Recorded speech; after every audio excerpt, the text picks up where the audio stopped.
পরিকল্পনা রয়েছে। এটা আপনার কেমন পরিকল্পনা? একজন কলেজে পড়ুয়া শিক্ষার্থীর চোখ কেড়ে নেওয়া হয়েছে। হবিগঞ্জের জিকে গৌসের অনুসারী, তার অনুসারীরা হামলা করে রড দিয়ে একটা চোখ নষ্ট করে ফেলেছে একজন কিশোরের, একজন জুলাই যোদ্ধার।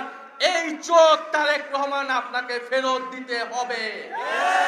শেখ হাসিনা শত শত আমার ভাই বোনের চোখ নষ্ট করে গুলি করে আজকে দিল্লিতে নির্বাসিত। তারেক রহমান এই নতুন বাংলাদেশে আমার আরেক ভাইয়ের চোখ নষ্ট করে কি বার্তা দিতে চাচ্ছেন? বাংলাদেশের জনগণ এটা মেনে নেবে না।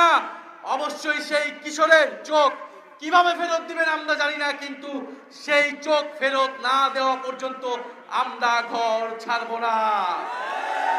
আমরা জিয়াউর রহমানকে শ্রদ্ধা করি, বেগম খালেদা জিয়াকে শ্রদ্ধা করি, কিন্তু জিয়াউর রহমানের ছবি পোস্টার টানিয়ে, বেগম খালেদা জিয়ার ছবি পোস্টার টানিয়ে আপনারা সন্ত্রাস করবেন, জমি দখল করবেন, ভূমি দখল করবেন, এটা আমরা মেনে নেব না।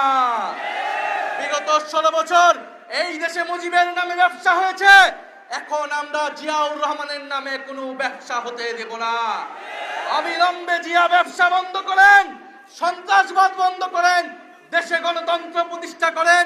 কথা বলার অধিকার থাকতে হবে, জনগণের কর্মসংস্থানের অধিকার, জনগণের খাবারের অধিকার, সবকিছু নিশ্চিত করতে হবে, সংস্কার নিশ্চিত করতে হবে, বিচার নিশ্চিত করতে হবে।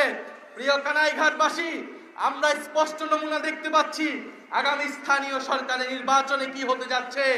এই সকল লাঠিয়াল বাহিনী সন্ত্রাসীদেরকে দিয়ে আবারও ভোট ট্রেকিং করা হবে, জনগণের অধিকার কেড়ে নেওয়া হবে। আপনাদেরকে সেটার জন্য প্রস্তুত থাকতে হবে। আমরা জাতীয় নির্বাচনে যে ইঞ্জিনিয়ারিং হয়েছে তা আমরা ঠেকাতে পারি নাই, কিন্তু স্থানীয় সরকার নির্বাচনে কোন ধরনের কারচুপি, কোন ধরনের লাঠিয়াল বাহিনী, কোন ধরনের সন্ত্রাসীদেরকে আমরা জায়গা করতে দেব না। কানাইঘাটবাসী প্রস্তুত থাকবেন, যদি স্থানীয় সরকার নির্বাচনেও আমরা পরাজিত হই, এই দেশের নব্য ফ্যাসিবাদ তৈরি হবে, নতুন স্বৈরাচার হতে হবে। আমরা সেটাকে রুখে দিব। আগামী স্থানীয় সরকার নির্বাচনে আপনারা ভোট দিবেন, জনগণের পক্ষে, জনপ্রতিনিধির পক্ষে কথা বলবেন, শাপলাকলি এবং এনসিপির পক্ষে দাঁড়াবেন। প্রিয় কানাইঘাটবাসী, আপনাদের এই কানাইঘাটে আমরা একজন প্রার্থীকে সমর্থন দিচ্ছি, তিনি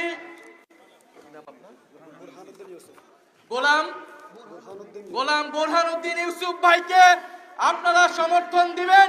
তিনি কানাইঘাটবাসীর জন্য কাজ করবেন, সন্ত্রাসের বিরুদ্ধে, চাঁদাবাজের বিরুদ্ধে, দখলদারদের বিরুদ্ধে কাজ করে যাবেন। এবং সীমান্তে যে হত্যাকাণ্ড হচ্ছে, মাদকের যে কারবারি হচ্ছে, সব জায়গায় দলীয় প্রশাসক নিয়োগ দেওয়া হচ্ছে, এই দলীয়করণের বিরুদ্ধে আপনারা কথা বলবেন। প্রিয় কানাইঘাটবাসী, আবারও দেখা হবে ইনশাআল্লাহ। স্বৈরাচার, চাঁদাবাজ, সন্ত্রাস এবং আধিপত্যবাদের বিরুদ্ধে আমরা একসাথে লড়বো। ইনকিলাব, ইনকিলাব, জিন্দাবাদ, জিন্দাবাদ। ক্ষমতা না জনতা, জনতা, জনতা। আপোষ না সংগ্রাম, সংগ্রাম, সংগ্রাম।